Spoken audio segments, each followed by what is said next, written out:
For years, integrating generative AI into a web application required a total reliance on remote cloud servers. The browser captures the user's input, but the actual inference requires that data to travel away from the device to a distant data center. This creates a mandatory latency penalty. Every single AI generation step demands a round-trip network call, meaning your application's speed is bottlenecked by the user's internet connection and your server's queue. Scaling this architecture is expensive, as you pay for the compute on every request. It also introduces strict data privacy liabilities, because sensitive user text has to leave their local machine to be processed. This split-screen diagram highlights Chrome's solution. Embedding Gemini Nano into the browser allows inference locally on the user's hardware, severing the network dependency.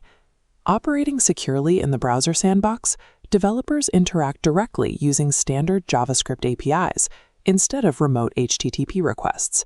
Because the execution happens on the client side, the compute burden shifts to the user's CPU or NPU.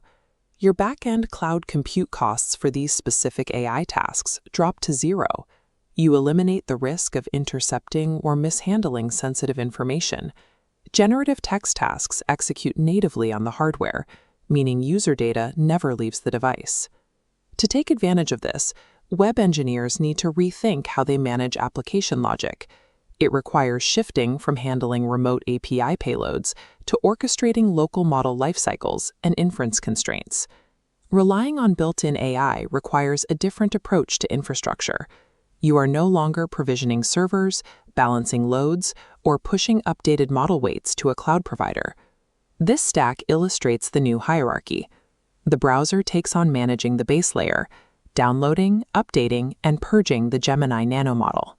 The flowchart maps the immediate UI challenge. You cannot guarantee the model is preloaded and ready when a user visits. Your code must programmatically check the model's availability status before exposing AI features. If the browser doesn't have the model, it initiates a download, requiring your application to listen for download events. You must surface progress indicators in the UI so the user understands a background process is occurring. The flowchart completes at a Ready for Inference node, featuring a padlock icon representing persistent on-device caching. This cache guarantees that every time the user returns to your application in the future, they have immediate zero-latency access to the model. Handling these varying states correctly ensures that a heavy, asynchronous background download translates into a smooth, native-feeling user experience. With the model downloaded and ready, you have to decide how to execute commands against it. This split matrix layout compares your two options. On the left is the baseline prompt API. This is an unbounded, exploratory interface designed for custom routing or highly complex logic tasks.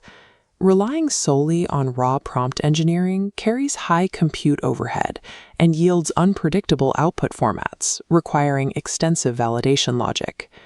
This flowchart demonstrates the efficiency of Chrome's task-specific APIs. Instead of sending user input through a complex prompt engineering pipeline, you route it directly into a pre-optimized block built for standard web workloads. The Translator API is a prime example.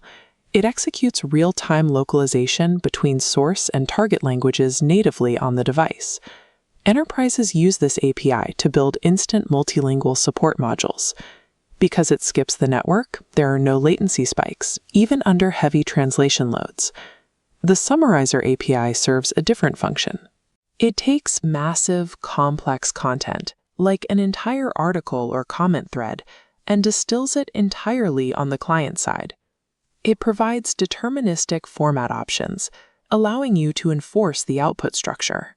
You can command the model to return strict bullet point lists, single sentences, or specific paragraph lengths, guaranteeing it fits your layout. Chrome provides additional strict-purpose APIs as well, including a rewriter API, a proofreader API, and a language detector. Moving logic out of raw variable prompts and into these task-specific APIs reduces your development overhead and ensures the browser returns highly deterministic results. Local execution relies entirely on the consumer hardware running the browser. This imposes strict processing limitations. Local AI models operate with significantly smaller context windows compared to massive cloud-hosted architectures. They hold a limited number of tokens in memory. This creates an architectural problem when your users attempt to process extensive inputs. Passing a massive document directly into the model will exceed the memory limit and trigger an error. This diagram illustrates the chunking workaround. Summary of summaries.